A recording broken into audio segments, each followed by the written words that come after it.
नमस्कार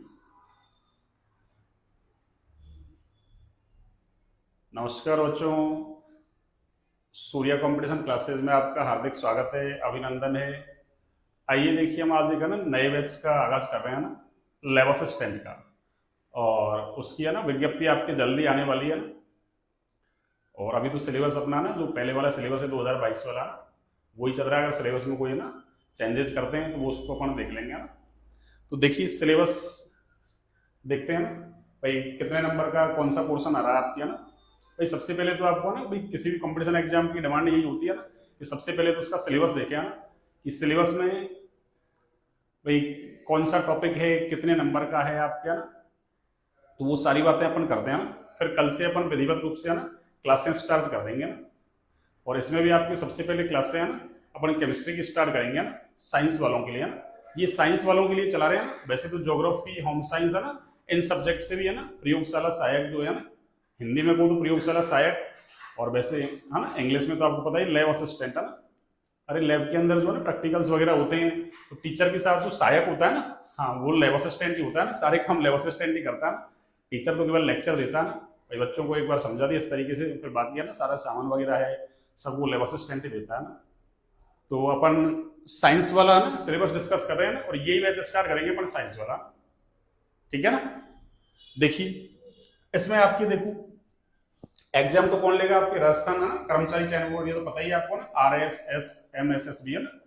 हाँ तो इसका वैसे तो है ना आपके पेपर तो आपको पता ही है कैसे लेता है यार, कई बार तो आउट ऑफ सिलेबस भी निकल जाता है यार।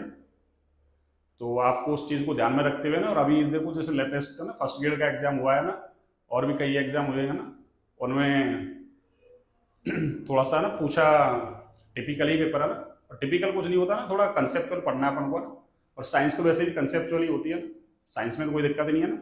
थोड़ा सा हल्का जीके वीके का ना उसका देखेंगे ना। देखिए इसमें एक तो आपके ना दो पेपर होने वाले हैं, एक तो पेपर फर्स्ट और एक पेपर सेकंड। पेपर फर्स्ट में तो क्या है देखो आपके ना जीके वाला पोर्शन है आपके ना, कौन सा, जीके वाला। और पेपर सेकंड में आपके सब्जेक्ट वाला पोर्शन है ना। अब सब्जेक्ट में आपको पता है ना पीसीबी आएगा ना, फिजिक्स, केमिस्ट्री और बायोलॉजी है ना। अब 100 क्वेश्चन तो देखो आपके जीके के आने वाले हैं, किसके, जीके के।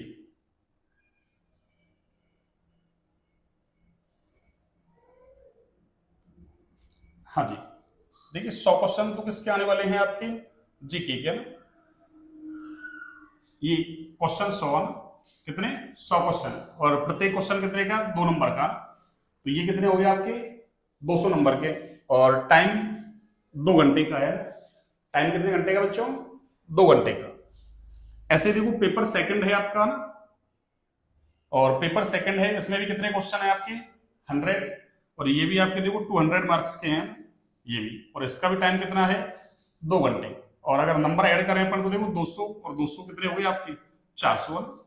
टोटल जो आपके पेपर रहने वाला है वो 400 नंबर का है ना, जिसमें से 200 नंबर का आपके जीके और 200 नंबर का आपके सब्जेक्ट। अब सब्जेक्ट में तो मैंने बताया आपको ना पीसीबी, फिजिक्स, केमिस्ट्री और बायोलॉजी। अब वैसे उसमें डाल तो ये रखा है ना सेकेंडरी स्तर का ना, अरे 10th लेवल तक का, और इसके बाद सीनियर सेकेंडरी है ना 12th लेवल तक का।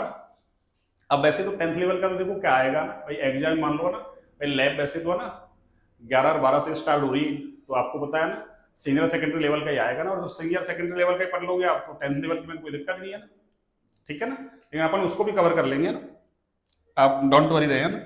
अब देखिए ये आपको समझ में आई गया, जीके वाला पोर्शन 100 क्वेश्चन, 200 नंबर, टाइम 2 घंटे। सब्जेक्ट वाला है आपके देखो वो क्वेश्चन कितने हैं, 100, नंबर वही 200 है ना, यानी प्रत्येक क्वेश्चन 2 नंबर का हो गया आपके, और टाइम वही 2 घंटे है ना, यानी 2 घंटे का पेपर ये है, 2 घंटे का पेपर ये है ना। ज्योग्राफी वगैरह होम साइंस उनमें थोड़ा सा अलग है ना, उससे तो अपन को मतलब नहीं, अपन तो साइंस वाला स्टार्ट कर रहे हैं ना, ठीक है ना। देखिए इसमें आपके देखो एक तो राजस्थान का देखो है ना ज्योग्राफी, भूगोल, एक तो क्या है आपका ज्योग्राफी है ना, एक तो ज्योग्राफी, एक देखो आपके है ना हिस्ट्री है, कल्चर है, और एक जनरल नॉलेज है ना राजस्थान का। तो एक पोर्शन तो ये हो गया आपके ना हिस्ट्री, ज्योग्राफी, कल्चर, और एक है ना राजस्थान से रिलेटेड है ना कुछ है ना जनरल नॉलेज है ना आपको। इसके अलावा करंट, तो देखो करंट तो है ना हर एग्जाम की डिमांड है। करंट अफेयर्स तो है ना हर एग्जाम में, कोई सा एग्जाम उठा लो आप, फर्स्ट ग्रेड उठाओ, सेकंड ग्रेड उठाओ, लेवल असिस्टेंट उठाओ ना, वीडियो कोई सा एग्जाम ले लो, सब में है ना। अरे आप यूपीएससी का लोगे तो भी करंट अफेयर्स तो आता ही है ना। एक आपको ये तैयार करना है ना। इसके अलावा एक विश्व और भारत का सामान्य ज्ञान है, और इसके अलावा एक एजुकेशनल साइकोलॉजी है। अब वैसे देखो एजुकेशनल साइकोलॉजी से ना 2022 में तो कोई सवाल आया नहीं था इससे ना, वैसे डाल तो रखा है ना, और हो सकता है ना अभी चेंज कर दे आपके ना, कुछ जैसे सिलेबस नया आता है उसमें ना, उसको देख लेंगे है ना। बाकी तो आपके 4 पोर्शन है, कितने 4, हिस्ट्री, ज्योग्राफी, कल्चर और सामान्य ज्ञान, राजस्थान से रिलेटेड। और दूसरा हो गया आपके करंट अफेयर्स, जो भी है ना आपके देखो राजस्थान से रिलेटेड है केवल, किससे, राजस्थान से रिलेटेड है ना। और एक आपके विश्व और भारत का सामान्य ज्ञान हो गया, और एक आपकी एजुकेशनल साइकोलॉजी ना, शैक्षणिक मनोविज्ञान, एक सब्जेक्ट ये हो गया आपके ना। तो आपके एक तरीके से 4 ना सब्जेक्ट हो गए ना। आगे देखिए पेपर सेकंड में देखो सेकेंडरी स्तर का ज्ञान, 10th लेवल का आपको ज्ञान है ना, तो थोड़े बहुत 2-4 क्वेश्चन डालेगा इससे तो ना भाई। सेकेंडरी लेवल का तो क्या पूछेगा आपको ना, जब आपको पता है ना ये वाला बोर्ड तो वैसे है ना, ये कर्मचारी चयन बोर्ड तो वैसे है ना, आउट ऑफ सिलेबस चलता है ना, तो फिर भी अपन ले लेंगे थोड़ा बहुत है ना इसको। इसके अलावा देखो बायोलॉजी है आपके ना, ये भी आपके सीनियर सेकेंडरी स्तर का, फिजिक्स ये भी आपके सीनियर सेकेंडरी स्तर का है ना, केमिस्ट्री देखो है ना, रसायन विज्ञान ये भी क्या है आपके सेकेंडरी स्तर का। फिर इसके बाद देखो है ना, वन थर्ड क्या है आपके नेगेटिव मार्किंग है। जैसे मान लो आपने ना 3 क्वेश्चन गलत कर दिए, एक सही कर दिया, वो सही भी चला जाएगा उसके साथ है ना। तो 1/3 क्या है आपकी नेगेटिव मार्किंग। और एक ये है ना 40% का देखो ना, ये क्राइटेरिया निर्धारित कर रखा है कि आपको 40% मार्क्स तो मिनिमम लाने ही हैं आपको चयनित होने के लिए ना। मतलब 40% का मतलब है ना आपको दोनों पेपर में 40-40 लाने हैं। ये तो आजकल कर ही रखा है क्राइटेरिया। अगर आपके 40% मान लो नहीं बन रहे फर्स्ट पेपर में, तो सेकंड आपका चांस नहीं होगा। तो दोनों में ना आपको 40-40 ये तो मिनिमम लाने ही हैं ना। और फिर उसके बाद डिपेंड करता है ना कट ऑफ कितनी जाती है। वैसे तो कट ऑफ ठीक ठाक जाती है इसकी है ना, पिछली बार 22 में भी है ना ठीक ठाक गई थी कट ऑफ, 65% के आसपास गई थी है ना। तो ये तो आपको ना लेके चलना ही। अब देखो डिटेल में सिलेबस देखिए अपन डिटेल में। अभी तो ये तो ना एक ब्रीफ इंट्रोडक्शन था आपके, तो ये इतने क्वेश्चन आएंगे, इतने मार्क्स के हैं, इतना टाइम है, और ये ना मोटे मोटे भाई ये टॉपिक हैं। अब इसमें भी हिस्ट्री में कौन कौन से टॉपिक हैं आपके ना, कल्चर में कौन से हैं, ज्योग्राफी में कौन से हैं, ये सारी चीजें है ना। अब अपन 1 by 1 करके है ना इसको डिस्कस करते हैं ना। देखिए पेपर फर्स्ट आ गया, पेपर फर्स्ट।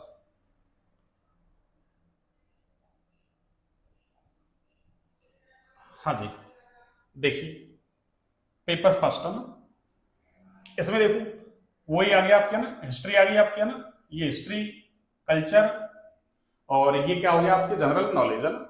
इसमें देखो अलग अलग टॉपिक डाल रखे हैं आपकी, जैसे इतिहास के प्रमुख स्रोत है ना, कुछ ये प्रागैतिहासिक सभ्यताएं हैं, जैसे आपको कालीबंगा वगैरह ना। भाई अपन तो साइंस के है ना, अरे वैसे मैं आपको केमिस्ट्री पढ़ाऊंगा। क्या पढ़ाऊंगा बच्चों आपको, केमिस्ट्री है ना, लेकिन फिर भी थोड़ा है इतना नॉलेज तो ये अपन को ना।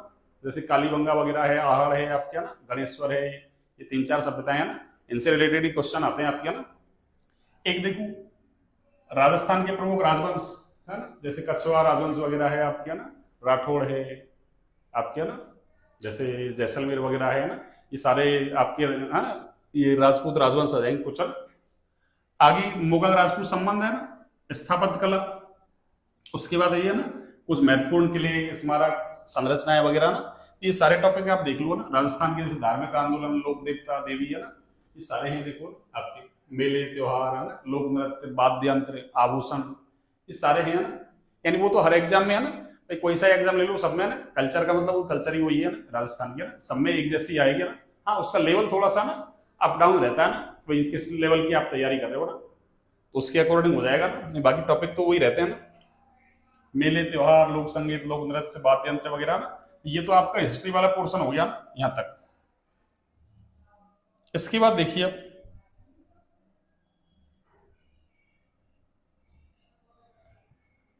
इसके बाद देखो ज्योग्राफी वाला पोर्शन हो गया ना।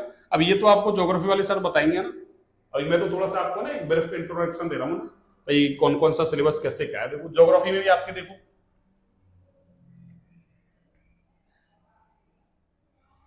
ये ज्योग्राफी में कुछ स्थिति विस्तार वगैरह ना, ये भौतिक विभाग वगैरह है आपके ना, 4 भौतिक है ना प्रदेश है ना राजस्थान में।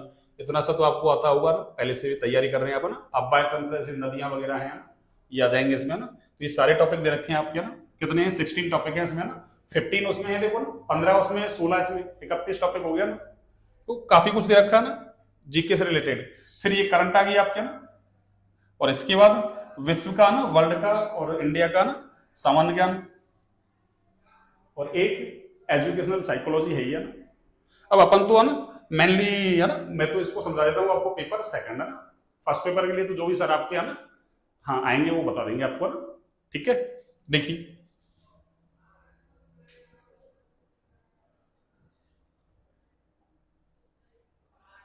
हाँ जी,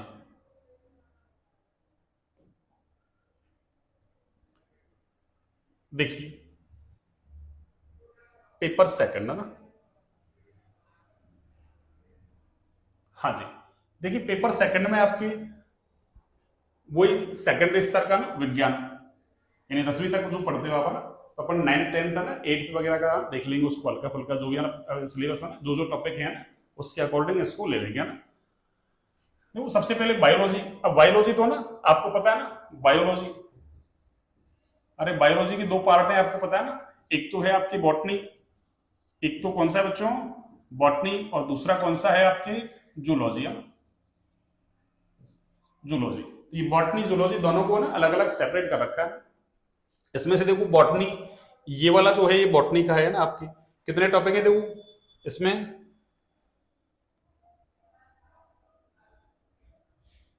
तो बॉटनी के कितने टॉपिक हैं आपके, है ना 8 टॉपिक किससे हैं, बॉटनी के ना। अब बॉटनी के टॉपिक कौन कौन से हैं देखो आप,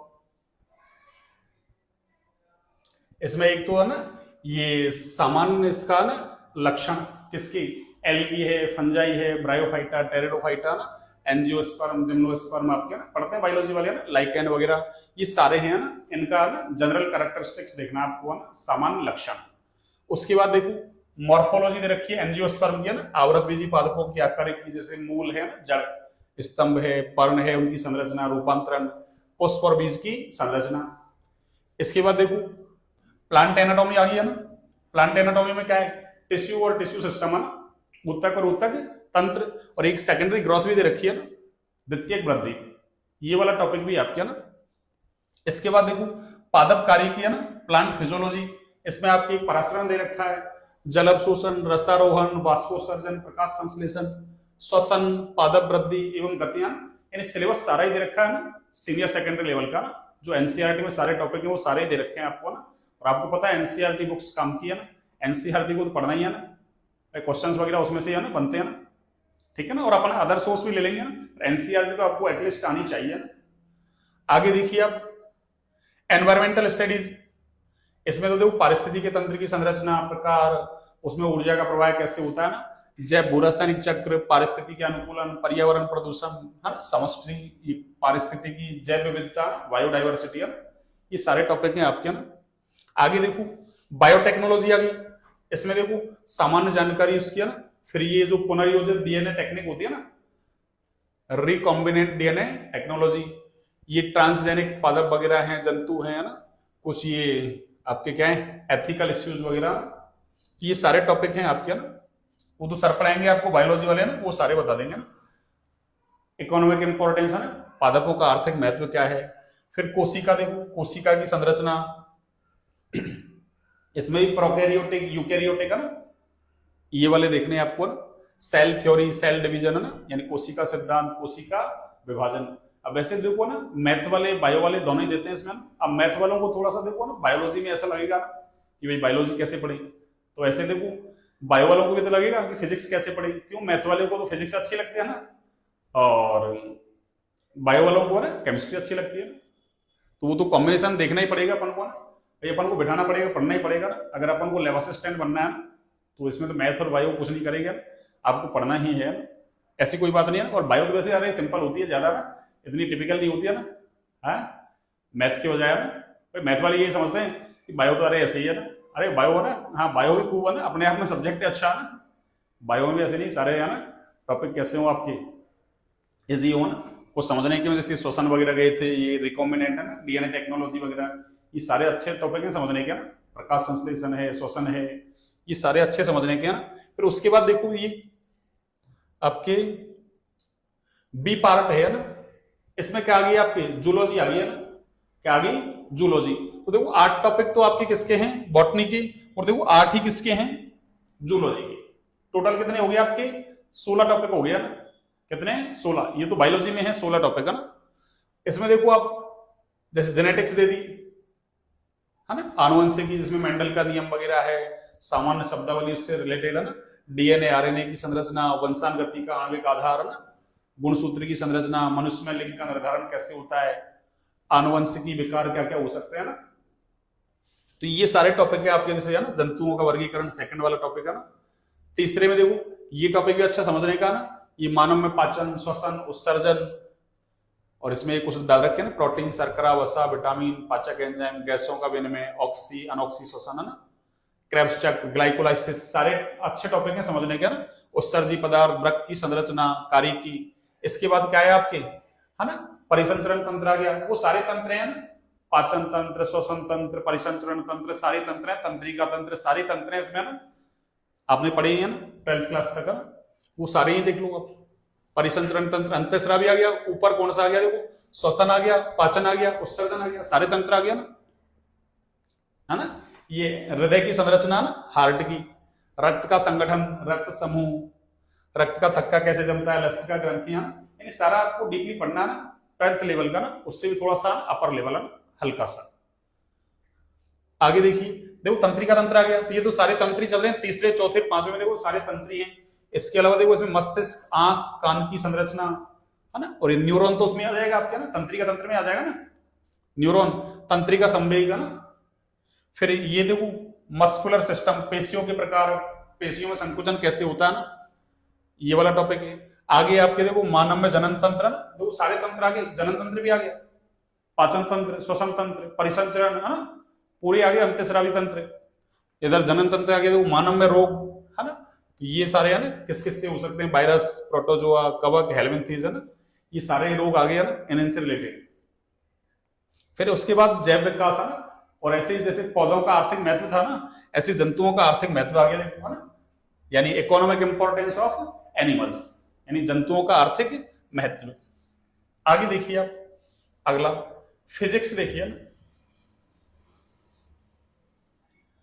फिजिक्स में देखिए आप, फिजिक्स में भी कितने टॉपिक हैं आपके, देखिए हाँ जी, देखिए फिजिक्स में है ना, ये वाले टॉपिक है ना आपके, ये वाले 4 टॉपिक, ये तो आपके 11th क्लास के हैं, किसके हैं 11th क्लास के ना। तो जैसे ये पहला वाला है ना, ये डायनेमिक्स, इसमें ये आ गया आपके बलागुण, कोणीय संवेग है ना, संरक्षण, सरल ज्यामितीय वस्तुओं का जड़त्व आघूर्ण, ये सारे आगे बलागुण, जड़त्व आघूर्ण, कोणीय संवेग वगैरह, ये 11th क्लास में ही है आपके ना। ऐसे देखो थर्मोडायनेमिक्स, ये आ गई, ये भी 11th क्लास में ही है ना। थर्मोडायनेमिक्स में भी आपको देखो ऊष्मागतिकी का प्रथम नियम और दूसरा नियम है ना, ऊष्मा इंजन, प्रशीतक है ना, ये वैसे तो है ना केमिस्ट्री में चलता है, थर्मो है ना, थर्मोडायनेमिक्स है ना, ऊष्मागतिकी, पर आपकी फिजिक्स में दे रखी है ना। आगे देखो ये दोलन वगैरह आ गया, सरल आवर्त गति और उसके उदाहरण है ना, अनुनाद वगैरह कैसे होता है ना, ये तरंगें आ गई है ना। ये चारों टॉपिक आपके कौन से हैं, 11th क्लास के हैं चारों ही। आगे देखिए अब, हाँ जी, ये वाले देखो टोटल कितने टॉपिक हैं, 10, इसमें फिजिक्स में देखिए ये वाले हैं आपके है ना,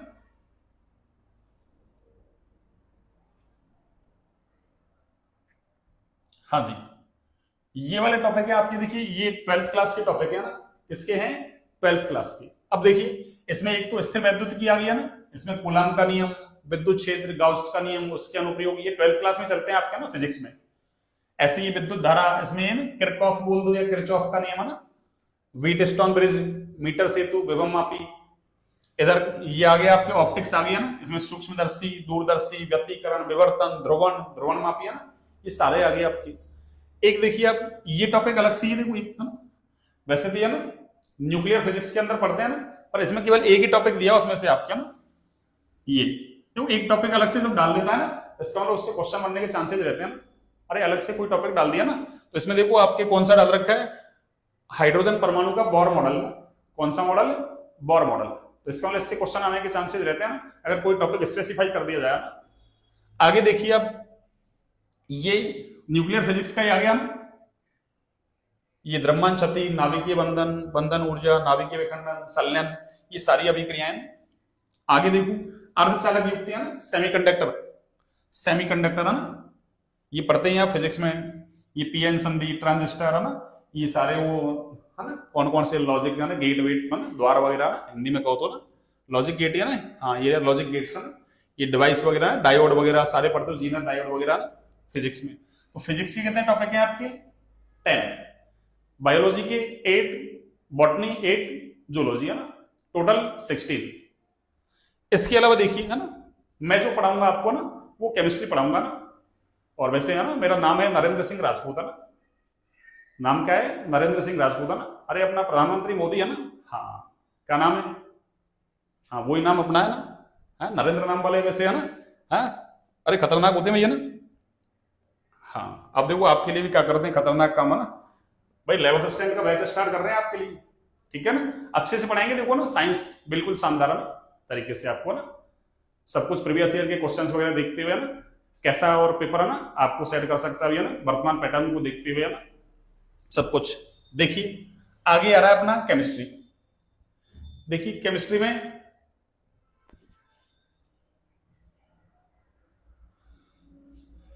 हाँ जी,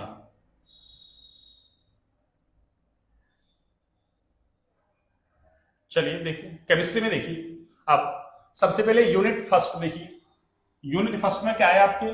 पीरियोडिक टेबल है ना, आवर्त सारणी, और उसके अलावा एटॉमिक प्रॉपर्टीज है ना, यानी परमाणु के गुणधर्म। उसमें देखो सारे टॉपिक दे रखे हैं अपने तो ना स्पष्ट, कि देखो परमाणु के मूलभूत कण, जैसे आपके इलेक्ट्रॉन, प्रोटॉन, न्यूट्रॉन होते हैं ना। इसके अलावा रदरफोर्ड का देखो नाभिकीय मॉडल, क्वांटम संख्याएं आ गई है ना, पाउली का अपवर्जन सिद्धांत, आपको कक्षकों के प्रकार, हुंड का नियम, आधुनिक आवर्त सारणी है ना, और ये परमाणु गुणधर्मों में परिवर्तन, जिसमें 4 पढ़ने हैं आपको ना, परमाणु आकार, आयनन विभव या इसको आयनन एंथैल्पी बोलते हैं अपन, इलेक्ट्रॉन बंधुता या इलेक्ट्रॉन लब्धि एंथैल्पी है ना, ऐसा एनसीईआरटी में दे रखा है ना, एनसीईआरटी की लैंग्वेज आनी चाहिए आपको ना अच्छे से। और एक विद्युत ऋणता, चारों टॉपिक, यानी एक तरीके से है ना आप 11th क्लास में पढ़ते हैं ना, कौन सा? एक तो सेकंड वाला चैप्टर और एक कौन सा?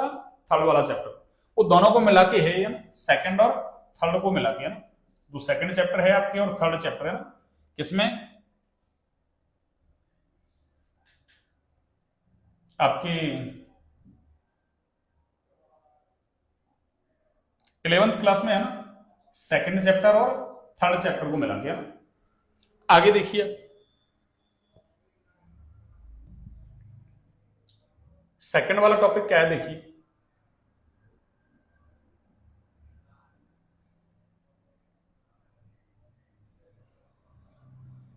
हाँ जी, सेकंड वाला टॉपिक देखिए आप एस ब्लॉक और पी ब्लॉक। अब आपको पीरियोडिक टेबल आएगी है ना पहले, तब जाके अपन एस ब्लॉक और पी ब्लॉक को ना अच्छा से है ना अच्छे से कर सकते हैं, डायरेक्ट नहीं, लिंक है टॉपिक एक दूसरे से है ना।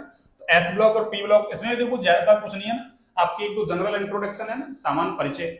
इसके अलावा क्या है आपके, देखो इलेक्ट्रॉनिक विन्यास, ये इलेक्ट्रॉनिक विन्यास वगैरह तो अपन है ना, ये तो सारा ना सामान्य परिचय वगैरह ये तो अपन पीरियोडिक टेबल के अंदर ही सीख लेंगे सब कुछ है ना। इसके अलावा देखिए आप, हाँ ये प्राप्ति स्रोत क्या है इनके, ऑक्सीडेशन स्टेट है ना, इंपॉर्टेंट, ऑक्सीडेशन स्टेट से सवाल है ना पूछ लेता है। ये हो गया ऑक्सीडेशन स्टेट आपकी है ना, भौतिक और रासायनिक गुणों में क्या क्या प्रवृत्तियां हैं, तो वर्ग में जाएंगे तो क्या होगा, आवर्त में जाएंगे क्या होगा, आवर्त सारणी में, लेकिन यहाँ तो एस और पी के है ना सेंस में है, बाएं से दाएं गए और ऊपर से नीचे गए है ना, तो क्या होगा गुणों में। गुण कौन से? अभी जो अपन ने 4 देखे थे ना, आकार है, आयनन विभव है ना, और इधर से आपके एक विद्युत ऋणता है, एक इलेक्ट्रॉन बंधुता है, ये सारे। इसके अलावा देखो एक अक्रिय युग्म प्रभाव है ना, ये पी ब्लॉक के अंदर मिलता है ना, अक्रिय युग्म प्रभाव, इनर पेयर इफेक्ट है ना, ये भी पढ़ना देखो अलग से दे रखा है। आगे देखिए तो ये वाला चैप्टर कौन सा हो गया आपके, है ना। अब आजकल तो देखो एनसीईआरटी जो चल रही है ना अभी सिलेबस 11th 12th का ना, उसमें से तो इसको हटा रखा है, पहले था यार, अब तो 12th में से भी हटा रखा है और 11th में से भी हटा रखा है। जैसे एस ब्लॉक 11th में है ना, पी ब्लॉक, अब पी ब्लॉक में हमको पता है ना 13 वर्ग है ना भाई, एक तो 13वां वर्ग आता है, 14वां, 15, 16, 17, 18, 13 से लेके 18 तक, उसमें से 13, 14 है ना, यानी जो आपके एक तो बोरॉन परिवार है, कार्बन परिवार है, ये तो 11th में है आपकी। फिर उसके अलावा नाइट्रोजन है, ऑक्सीजन है ना, हेलोजन है, अक्रिय गैस वाले हैं 4 वर्ग ना, वो आपके 12th में है। तो 11th से भी हटा रखे हैं और 12th से भी हटा रखे हैं, लेकिन देखो है ना एग्जाम में तो आएगा, ठीक है ना, इसके मतलब हमको पढ़ना है। आगे देखिए, इसके अलावा आ गया आपके रासायनिक साम्य। कौन सा? रासायनिक साम्य। वैसे ये एक ही चैप्टर है ना आपकी, कहां? 11th क्लास में एक ही चैप्टर है ना, ये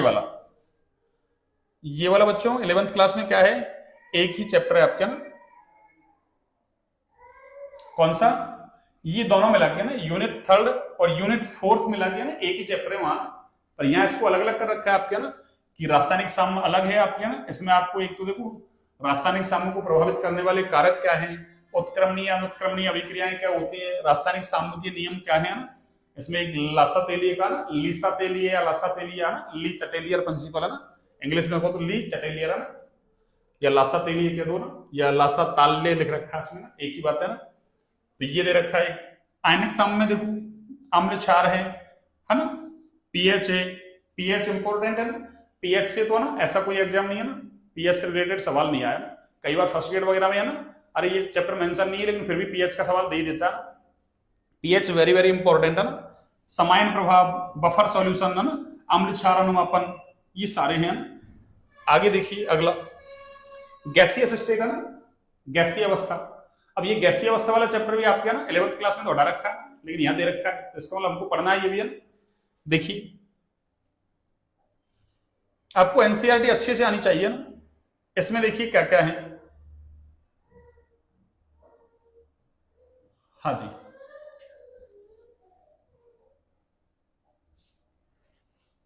देखिए गैसीय अवस्था वाला ना, अब वैसे तो आपके ना देखो ये वाला टॉपिक है ना, ये भी कहाँ है आपके 11th क्लास में, ये भी कहाँ है 11th क्लास में, यानी गैसीय अवस्था और द्रव अवस्था दोनों एक साथ पढ़ा रखे वहां, लेकिन इसने अलग अलग कर रखा है। देखो यानी 11th क्लास ज्यादा दे रखी है ना, 11th क्लास ज्यादा दे रखी है। देखो अभी तक 11th क्लास ही आई है ना, 12th क्लास तो आई नहीं, आई है क्या अभी? 12th क्लास आई नहीं, और अपन कहां तक पहुंच गए, देखो यूनिट 5 और यूनिट 6 तक पहुंच गया ना, कहां तक? यूनिट 6 तक। ये सारे 11th क्लास के ही है ना, इसलिए तो कहते हैं 11th क्लास है ना, अरे लोकल क्लास होती है, इसको अच्छे से पढ़ना चाहिए ना, जबकि बच्चे ना ध्यान देते नहीं है ना, लोकल क्लास से अच्छे से पढ़ते नहीं है, और लोकल क्लास से पढ़ते नहीं है, लेकिन अब तो पढ़ना पड़ेगा कंपटीशन एग्जाम में तो ना, उसकी डिमांड है ना। आगे देखिए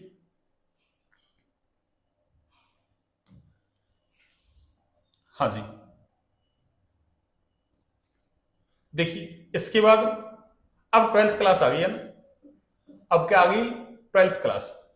देखिए 12th क्लास में ये टॉपिक है आपके, देखो कौन सा? सॉलिड स्टेट है, ठोस अवस्था। वैसे 12th क्लास में अब हटा रखा है इसको ना, कोरोना के बाद से हटा रखा, तो ये आपके सॉलिड स्टेट हो गया ना। अब इसमें क्या क्या पढ़ना है आपको, देखो ठोस अवस्था के बारे में ना, जनरल इंट्रोडक्शन, फिर उसके गुणधर्म क्या होते हैं आपके ना, फिर ठोसों का वर्गीकरण है ना, जैसे आयनिक ठोस होते हैं, सहसंयोजक ठोस होते हैं ना, कई प्रकार के ठोस होते हैं ना। हाँ, इसके बाद आपको ना यूनिट सेल क्या होती है ना, इकाई कोष्ठिका। फिर आपको इसमें एक पैकिंग है ना ऑफ क्रिस्टल, क्रिस्टल की पैकिंग कैसी है ना, सिंपल क्यूबिक है, बीसीसी है, कैसी है ना, ऐसा पढ़ते होंगे आप ना, एफसीसी है, कौन सी है।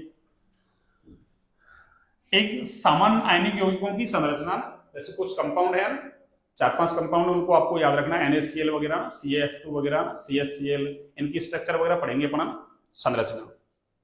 तो आपको हिंदी इंग्लिश दोनों ना, थोड़ी चीजें इंग्लिश में है ना, हल्का फुल्का सा ना, हमको इंग्लिश आनी चाहिए ना, थोड़ा बहुत है ना, आगे है ना आने वाले समय के हिसाब से ना। वैसे तो हिंदी में पढ़ाएंगे अपन, हिंदी मीडियम, पर जैसे मान लो कोई इंग्लिश वाला भी तो उसके लिए ना इंग्लिश में टर्म्स वगैरह लिख देंगे अपन, तो इंग्लिश मीडियम वालों को भी है ना डोंट वरी है ना, उनको भी कोई चिंता नहीं करनी है ना। क्रिस्टलों में त्रुटियां, जैसे फ्रेंकल दोष है एक तो ना, एक शॉर्टकी है ना, फ्रेंकल और शॉर्टकी। आगे देखिए ये वाला चैप्टर है ना, ये भी 12th क्लास में है ना आपकी, कौन सा? सॉल्यूशन वाला। तो अभी तक तो एक चैप्टर ये आया, एक यूनिट ये, एक यूनिट ये है ना, तो यहां से भी सॉल्यूशन वाला चैप्टर भी इंपॉर्टेंट है ना, ये चैप्टर भी इंपॉर्टेंट है आपका ना भाई। ऐसा कोई एग्जाम नहीं है ना, नीट जेईई वगैरह उनमें भी है ना, और भी कोई एग्जाम है ना, उसमें सॉल्यूशन से रिलेटेड क्वेश्चन नहीं आया ना, अगर सिलेबस में है तो देखो सॉल्यूशन वाला चैप्टर, विलायक विलयन, ये विलयन की सांद्रता, इसमें देखो आपको मोलरता पढ़नी है, मोललता पढ़नी है ना, मोल भिन्न, भार प्रतिशत दे रखा, जिसको द्रव्यमान प्रतिशत भी कह सकते हैं। इसके अलावा देखो नॉर्मलता और फॉर्मलता ये भी दे रखी है आपके, नॉर्मलता और फॉर्मलता। वैसे आपके एनसीईआरटी में दे नहीं रखी है ना नॉर्मलता, पर देखो यहाँ डाल रखा है नॉर्मलता, फॉर्मलता भी डाल रखा है ना, ये नहीं है एनसीईआरटी में ना। आगे देखिए विलयनों के प्रकार, जैसे गैसीय विलयन, द्रव विलयन, ठोस विलयन, ये टाइप ऑफ सॉल्यूशन है ना, जो आप 9 टाइप के पढ़ते हैं सॉल्यूशन है ना 12th क्लास में। विलेय और विलायक की भौतिक अवस्था के आधार पर विलयन के कितने 9 प्रकार हैं ना, वो वाले ही हैं ये। गैसीय विलयन 3 गैसीय होते हैं, 3 द्रव विलयन होते हैं, 3 ठोस विलयन होते हैं, टोटल मिला के कितने हो गए 9। आगे देखो राउल्ट का नियम है ना, राउल्ट का बोल दो यार, देखो यहाँ इंग्लिश में तो टे आ रहा है ना, अरे टी आ रहा है, टी का मतलब टे है ना, राउल्ट। अब ऐसे ही है ना एनसीईआरटी ऐसे लिख देता है राउल या राउले, कई बार ऐसे भी लिख देता है इसको ना राउले, राउले एक ही बात है ना, राउल्ट बोलो आप या राउले बोलो ना। आइडियल नॉन आइडियल सॉल्यूशन है ना, आदर्श अनादर्श विलयन। एक विलयन की अनुसंख्यक गुणधर्म है ना, ये भी आपके 4 टाइप के होते हैं ना, कौन कौन से? एक तो आपके वासुदाब में अपेक्षिक अवनमन होता है ना, एक क्वथनांक उन्नयन, हेमांक अवनमन, परसरण दाब। तो ये सारे टॉपिक आपको पढ़ने हैं ना, ठीक है। इसके अलावा देखिए आप, हाँ जी फिर से देखिए आप, यानी आपको 11th क्लास पढ़नी है, देखो ना फिर से देखिए आप, ये 11th क्लास का टॉपिक आ गया आपके ना, ये लास्ट है आपके ना। कितनी यूनिट है आपकी? 10। कितनी बच्चों? 10। देखिए 10 यूनिट है आपकी। इसमें भी देखिए आप, एक सेकंड, ये ऊपर चला गया है ना, एक सेकंड, हाँ जी यहां तक है ना, ये थोड़ा सा रहेगा ना, अच्छा यहां तक हो गया। फिर तो अपन है ना सिलेबस को स्टार्ट करेंगे कल से है ना, तब और आपको ना सब कुछ आ जाएगा ना। अभी तो मैंने आपको ना एक थोड़ा सा ना जनरल आइडिया दे दिया ना कि कौन कौन से टॉपिक है, सब में है ना, बायोलॉजी के अंदर भी दे दिया आपको ना, फिजिक्स का भी दे दिया आपको ना, केमिस्ट्री का भी दे दिया। केमिस्ट्री तो आपको थोड़ा सा अच्छे से समझा दी मैंने, और उसके फर्स्ट पेपर है ना जीके के बारे में आपको बता दिया कि कौन कौन से टॉपिक आते हैं। फिर वो तो ना सर आएंगे, जैसे ना हिस्ट्री वाले आएंगे ना तो हिस्ट्री पढ़ा देंगे आपको, ज्योग्राफी वाले ज्योग्राफी पढ़ा देंगे ना, केमिस्ट्री वाले केमिस्ट्री, फिजिक्स वाले फिजिक्स, बायोलॉजी वाले बायोलॉजी है ना। देखिए ये देखिए आप है ना, ये थोड़ा सा गया देखो यहाँ ना, ये हिंदी में लिख रखा है कार्बनिक यौगिकों का नामकरण और रासायनिक गुणधर्म ना। अभी जो लेटेस्ट बुक चल रही है आपके ना, उसमें तो चैप्टर नंबर कौन सा? 8, चैप्टर नंबर 8। और जो पुरानी बुक्स चलती थी पहले एनसीईआरटी वाले ना, उसमें आपके जो 16 चैप्टर थे ना, तब तो ये सॉरी 16 नहीं, 16 तो उसमें थे 12th में ना, 11th में कितने थे? 14। तो 14 में से ये 12 नंबर का चैप्टर था, चैप्टर नंबर 12। अब तो कौन सा है? ये चैप्टर नंबर 8। देखिए ये सब कुछ है ना, इस चैप्टर का नाम वैसे तो देखा जाए ना बुक्स में तो ऐसे लिख रखा है ये, पर इसको अपन है ना इस नाम से पढ़ते हैं ना। अगर आपके सर हैं, आपने है ना 11 12th में पढ़ा हो, या फिर आगे कोई तैयारी की है आपने है ना, सेकंड ग्रेड वगैरह और कोई है ना तैयारी की है, तो इसको जीओसी के नाम से पढ़ते हैं केमिस्ट्री में ना, जीओसी। जी का मतलब जनरल ऑर्गेनिक केमिस्ट्री है ना, जनरल ऑर्गेनिक केमिस्ट्री। इसका मतलब आपको जीओसी आनी चाहिए अच्छे से है ना, ये जीओसी वाला चैप्टर है ना, इसी में पढ़ेंगे सब कुछ अपन है ना। जैसे आईयूपीएससी नाम आ गया, अब देखिए आईयूपीएससी नाम तो ही है, तो इसके अलावा हमको साधारण नाम भी आने चाहिए ना भाई। वैसे तो नामकरण की 3 पद्धतियां हैं ना, साधारण, व्युत्पन्न और एक आपकी आईयूपीएससी, लेकिन आपको ना साधारण तो आनी चाहिए, और एक आईयूपीएससी लिखी रखी है, मेंशन कर रखी है, आईयूपीएससी नाम आएंगे आपके ना। इसके अलावा देखो अभिक्रियाओं के प्रकार पढ़ने से पहले अपन क्या पढ़ेंगे, जीओसी के अंदर जैसे इलेक्ट्रॉन स्नेही क्या होता है, नाभिक स्नेही क्या होता है, भाई कौन अटैक करेगा पहले, इलेक्ट्रॉन स्नेही अटैक करेगा, नाभिक स्नेही अटैक करेगा, उसके आधार पर अभिक्रियाओं के नाम हो जाएंगे ना कि कौन सा है। जैसे प्रतिस्थापन अभिक्रिया, ये भी 3 प्रकार की है ना, इलेक्ट्रॉन स्नेही प्रतिस्थापन, नाभिक स्नेही प्रतिस्थापन, मुक्त मूलक प्रतिस्थापन है ना, ऐसे योगात्मक है ना, ऐसे विलोपन अभिक्रिया भी होती है। तो ये 1 बाय 1 करके 3 ही अभिक्रियाएं हैं। एक रीअरेंजमेंट रिएक्शन भी होती है ना, पुनर्विन्यास अभिक्रिया, वो देनी रखी है आपके 3 दे रखे हैं ना, मेनली कितनी रिएक्शन है आपकी? 3। इसके अलावा देखो ये इंपॉर्टेंट है आपके ना, ये वाले बिल्कुल इंपॉर्टेंट है ना जीओसी के अंदर। आपको जैसे एक तो प्रेरणिक प्रभाव आना चाहिए है ना, इलेक्ट्रोमेरिक प्रभाव आना चाहिए, ऐसे अनुनाद, अति संयुग्मन, कुछ ये त्रिविम प्रभाव दे रखे हैं, स्टेरिक इफेक्ट है ना। इसमें एक तो ऑर्थो इफेक्ट होता है, एक सर इफेक्ट है ना। हाँ क्या होता है सर, हम देखेंगे ना, ऑर्थो सर इफेक्ट क्या होता है ना, ये स्टेरिक इफेक्ट के अंदर आ रहे हैं ना। तो ये जीओसी वाला चैप्टर हो गया ना, और ये भी किसका है आपके 11th क्लास। आगे देखिए आप, ये वाला हाइड्रोकार्बन, ये भी आपके कहाँ है, 11th क्लास में। यूनिट नंबर 10, ये भी कहाँ है आपके, 11th क्लास में है ना। ये भी कहाँ है बच्चों, 11th क्लास में। तो देख लीजिए आप 10 यूनिट में से है ना 8 यूनिट है वो तो आपकी 11th क्लास की है ना केमिस्ट्री के अंदर। केवल 2 यूनिट है ना, एक तो सॉल्यूशन वाला और एक सॉलिड स्टेट, ये कहाँ से है, 12th क्लास से। बाकी देख लो आप, जबकि हम पढ़ते क्या है, हम तो ना, अरे हम तो ये पढ़ते हैं कि 12वीं क्लास को अच्छे से पढ़ते हैं ना, बोर्ड क्लास से, 10वीं क्लास को अच्छे से पढ़ते हैं ना। अब देख लीजिए आप कंपटीशन एग्जाम में 11वीं क्लास से देख लीजिए आप 8 यूनिट है ना, और 12वीं क्लास से कितनी है, 2 ही है। इसका मतलब हमको ना, अरे लोकल क्लास को ज्यादा प्रायोरिटी देनी है ना, और कंपटीशन की डिमांड भी यही कहती है ना भाई। उनको पता है ना भाई बच्चे हैं वो है ना बोर्ड क्लास को तो पढ़ लेते हैं ढंग से ना, रट रटा के काम चला लेते हैं, लेकिन वो लोकल क्लास को नहीं पढ़ते हैं ना। अब देख लीजिए आप लोकल क्लास छोड़ने से कितना नुकसान है, हर कंपटीशन एग्जाम में यही है ना। अब जैसे देखो फिजिक्स में भी देखो, हाफ हाफ हो गया ना, हाफ या हाँ 4 यूनिट 11th की थी है ना उसमें, और शायद 6 यूनिट आपके उसकी थी है ना, किसकी, 12th की। और बायोलॉजी में भी ऐसे होंगे ना भैया, अपन को है ना भाई बायोलॉजी वगैरह अपन को नहीं पढ़ाने, सर बताएंगे आपको ना, जो भी सर आएंगे वो ना, ठीक है। तो आपको आज मैंने है ना सिलेबस डिस्कशन कर दिया, और अच्छा लग गया ना, तो क्लास को लाइक सब्सक्राइब शेयर करें भैया ना। अभी हमने ये नया यूट्यूब चैनल बनाया है, कौन सा, देखिए ये हमारे यूट्यूब चैनल का नाम है ना, सूर्या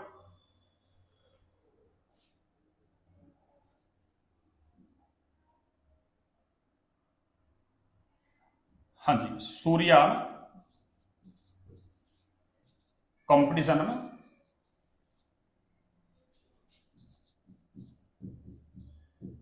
कंपटीशन क्लासेस, इस नाम से नया चैनल है हमारा।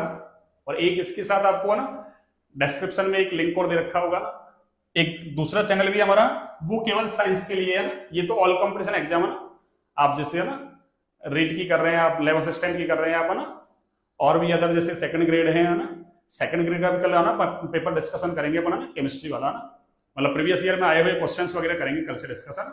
और आपकी क्लास कल से स्टार्ट कर देंगे ना, पहले केमिस्ट्री से शुरुआत कर रहे हैं ना, क्योंकि 11th क्लास है ना इसमें सारी, तो पहले आपको केमिस्ट्री की शुरुआत कर देते हैं, फिर 1 बाय 1 करके धीरे धीरे है ना आपको और क्लासें लगाएंगे ना।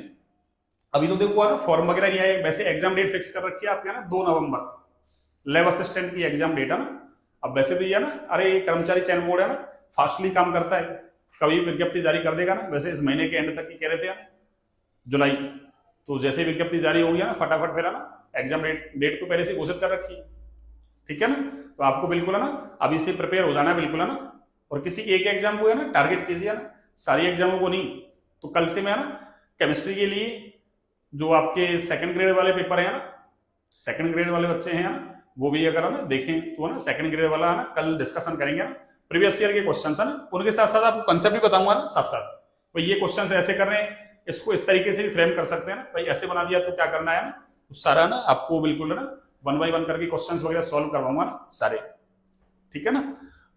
तो हमारा ये यूट्यूब चैनल है ना, आपको अच्छे लगे ना क्लासें वगैरह तो लाइक सब्सक्राइब शेयर करें भैया ना। इसके अलावा एक चैनल और है हमारा ना, वो केवल साइंस के लिए है ना, किसके लिए है, साइंस के लिए। अभी तो उसमें है ना 11th 12th वगैरह फाउंडेशन की क्लासें डाल रखी है ना, फिर नीट जेई वगैरह ना उनके लिए भी उसमें क्लास डालेंगे ना। तो आपके जो भी भाई बहन वगैरह है ना, और भी कोई है ना रिलेटिव वगैरह हैं जो भी जानकर तैयारी करते हैं ना, तो उनको बताएं ना। अभी उसमें केमिस्ट्री क्लासें डाल रखी है ना, फिर धीरे धीरे उसमें बायोलॉजी वगैरह फिजिक्स वगैरह सारी डालेंगे ना, मैथ वगैरह सारी है ना। तो उस चैनल का नाम है ना, उसमें तो हमारे है ना 600 से है ना ऊपर सब्सक्राइबर हो रहे हैं ना, वॉच टाइम वगैरह सब कुछ अच्छा हो रहा है ना उसमें तो है ना, तो उस पर भी आप विजिट कर सकते हैं ना। देखिए उस चैनल का नाम है Shiv Dham, Shiv Dham, DHAAM, Shiv Dham chemistry classes, Shivdham chemistry classes. और ये कौन सा है, ये अभी नया ही बनाया है, और इसका नाम है सूर्या कंपटीशन क्लासेज। इसमें आपके REET, level assistant, second grade, first grade, जो भी है ना राजस्थान से रिलेटेड है ना, जो भी एग्जाम है ना, वो सारी इसमें करवाएंगे आपके ना। इसको केवल साइंस के लिए ना, ये ओनली फॉर साइंस, ठीक है ना। तो क्लास अच्छी लगे है ना, आज तो मैंने है ना भाई क्लास ली नहीं वैसे ना, सिलेबस डिस्कशन किया, अगर आपको अच्छा लगे ना तो लाइक सब्सक्राइब शेयर करें भी है ना क्लास को ना, मतलब जो अभी मैंने समझाया इसको ना, सिलेबस डिस्कशन किया है। कल से आपको विधिवत रूप से क्लास मिलेगी ना, और उसमें भी पहले हम जीओसी वाली क्लास लेंगे ना। तो बच्चों को जो केमिस्ट्री में दिक्कत आती है ना, वो ऑर्गेनिक में दिक्कत आती है ना। किसमें? ऑर्गेनिक में। और इसमें देखो 2 यूनिट है ना, और वैसे देखो ना 100 क्वेश्चन में से अगर आप देखें तो देखो 33 है ना, अरे 1/3 कर लो ना, PCB physics chemistry biology 100 question आ रहे हैं, तो 33 क्वेश्चन तो है ही है ना। अब किसी के 33 दे देगा, 2 का 1 की 34 दे देगा, तो आपके 33 क्वेश्चन तो है ही है ना। अब 33 में से देख लो आप 10 यूनिट में है ना, उसको डिवाइड कर दो तो 3 क्वेश्चन से ऊपर बन रहे हैं ना। तो आपके ऑर्गेनिक से कम 3 6 ही नहीं, कम से कम मानना आप ना 10 क्वेश्चन बनेंगे ना। कितने? 10। कैसे? तो कोई भी कंपटीशन एग्जाम आप ना दोगे ना, कोई सा भी है ना, केमिस्ट्री से रिलेटेड कोई भी कंपटीशन एग्जाम देते हैं आप, तो है ना, अगर मान लो उसके 100 क्वेश्चन आ रहे हैं ना, तो 40 से 45 सवाल तो अकेले है ना, अरे ऑर्गेनिक से आते हैं भैया ना, 40 से 45% ऑर्गेनिक से आते हैं ना। और वैसे 12th क्लास में देख लीजिए आप है ना, 50-50% का मामला है। ये तो अकेले किससे आते हैं? ऑर्गेनिक से। यानी ऑर्गेनिक का रोल अपने आप में बहुत ज्यादा है ना। और इनऑर्गेनिक, केमिस्ट्री की 3 ब्रांच है ना, आपको ये तो पता है।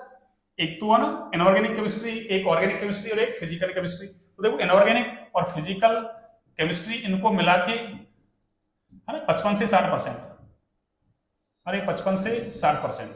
देख लो 33 क्वेश्चन है, उनका 40-45% देख लो आप। उल्टे है ना 10-12 क्वेश्चन बनेंगे, 10 से भी ज्यादा, और 10 तो मैं बता रहा हूं ना, ठीक है ना। तो आज का ना सिलेबस डिस्कशन अपन ने कर ही लिया। ये दोनों हमारे क्या है? चैनल है ना, ये तो पहले से चल रहा है ना, और ये है ना, हाँ बीच में थोड़ा सा ना क्लासें वगैरह नहीं डाली थी, लेकिन अब है ना विधिवत रूप से अब अपन ने ना वो स्टूडियो सेटअप वगैरह कर लिया है ना कंप्लीट है ना। पहले तो थोड़ा सा वैसा ही बोर्ड था, अब कंप्लीट स्टूडियो सेटअप कर लिया है। अब आपके रेगुलर क्लासें आएंगी बिल्कुल है ना। तो ये मैंने सब कुछ बता ही दिया। ये हमारा क्या है? नया यूट्यूब चैनल है ना, और इसी पे आपको क्लासें मिलेंगी लैब असिस्टेंट है ना, 2nd ग्रेड का। जैसे कल मैं है ना पेपर डिस्कशन करूंगा, मतलब प्रीवियस ईयर एग्जाम में आए हुए क्वेश्चंस कैसे सॉल्व करते हैं ना, सारा कुछ बताएंगे ना। और कोई उससे रिलेटेड कोई क्वेश्चन है तो उसको अपन बोर्ड पे ले लेंगे और क्लास शेयर कर देंगे आपको।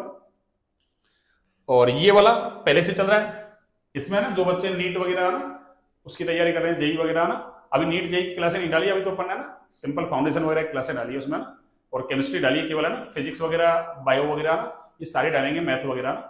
लेकिन अभी है भाई, अभी तो एक सेटअप स्टार्ट किया, धीरे धीरे उसको ना आगे प्रोसीड करेंगे ना। आप लोगों का आशीर्वाद रहेगा ना तो सब कुछ अच्छा होगा ना। आपको बिल्कुल ऑथेंटिक पढ़ाया जाएगा, ऐसे नहीं है ना कुछ फैकलॉजी होगा ना, बिल्कुल एकदम है ना। ठीक है, चलिए तो आज की क्लास को यहीं तक रखते हैं बच्चों ना।